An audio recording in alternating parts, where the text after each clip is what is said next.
Hello guys, అందరికి నమస్తే. ఈరోజు నా వీడియోలో డెలివరీ తర్వాత బాలింతకు చేసే బహుళ ప్రయోజనకారి అయిన నూతిలో చేద అనే సాంప్రదాయ కార్యక్రమం ఆడపడుచుకు మా ఇంట్లో ఏ విధంగా చేసామో మీతో అయితే షేర్ చేస్తున్నాను.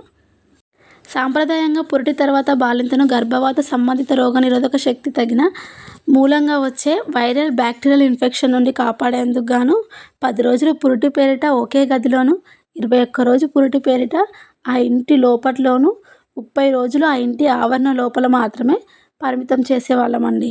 ఒక విధంగా చెప్పాలంటే రోగాల బారిన పడకుండా క్వారంటైన్లో చేసేవాళ్ళం. నూతిలో చేద కార్యక్రమం బాలింతరాలకి ఆ సమయంలో కావలసిన పొట్ట, నడుము, భుజాలు వ్యాయామం ప్రారంభమవుతుంది అన్నమాట. అలా అని ఇంటిల్లిపాదికి నీళ్లు చేదిపెట్టమని కాదండి. కొద్ది రోజులు కేవలం పుట్టిన శిశువుకు స్నానానికి సరిపడ నీళ్లు తోడించేవాళ్ళు. ఇంకొక ప్రయోజనానికి వస్తే, స్త్రీలు ప్రయోజనాన్ని ఇచ్చే గౌరీదేవికి, శిశువును కాపాడే గ్రామ దేవతలకు నూతిలో నుంచి తోడిన నీళ్లను పసుపు కుంకుమ వేసి, పువ్వుల్లాంటివి వేసి, పూజా ద్రవ్యాలను ఆదిపూజ్యుడైన మహాగణపతిని పూజించి తర్వాత పూజించడం సంతానం కలగటం మహా అదృష్టం కదండి. ఆ అదృష్టానికి అలాంటి అదృష్టాన్ని కోసం వేచి చూస్తున్న సాటి స్త్రీకి ఈ ప్రసాదాన్ని తాంబూలంగా ఇచ్చి వారు కూడా సంతాన ప్రాప్తి కలగాలని కోరుకోవడం. ఇంకో విధానానికి వస్తే, 21 రోజు బాలింతరాలిచే బావికి పసుపు కుంకుమ పెట్టించి, బావి నీటిలో పసుపు కుంకుమ వేయించి, ఆమె చేత నూతిలో చేద వేయించి, పూజకు సరిపడ నీటిని తీసుకొని మిగతా నీటిని స్నానానికి ఉపయోగించేవారండి.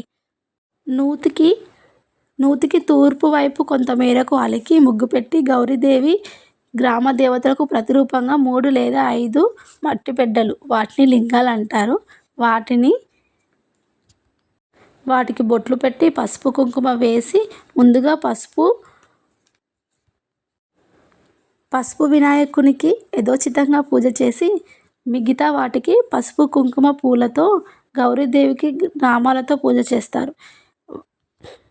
నైవేద్యంగా వెల్లిళ్ళు, కాయపుండ సమర్పిస్తారు. పూజ అనంతరం ఈ మట్టి లింగాలను బావిలో వేసి బాలింతరాలి చేత నేను నీళ్ళ చుక్కలను ఇస్తున్నాను, మీరు నాకు శిశువుకు సరిపడ పాల చుక్కలను ఇవ్వండి అని 3 లేదా 5 సార్లు అడిగిస్తారు. ఈ సమయంలోనే తమలపాకులకు వెల్లుల్లి, కాయపుండ తాంబూలంగా సంతానం కావాలి అనుకునే స్త్రీకి ప్రసాదంగా లేదా వాయినంగా ఇప్పిస్తారు. వీరిరువురు కలిసి అందరూ ఇంట్లోకైతే వెళ్ళేసి మనం తీసుకొచ్చిన వాటర్ని అన్నిటినీ ఒక దగ్గర పెట్టేస్తారు.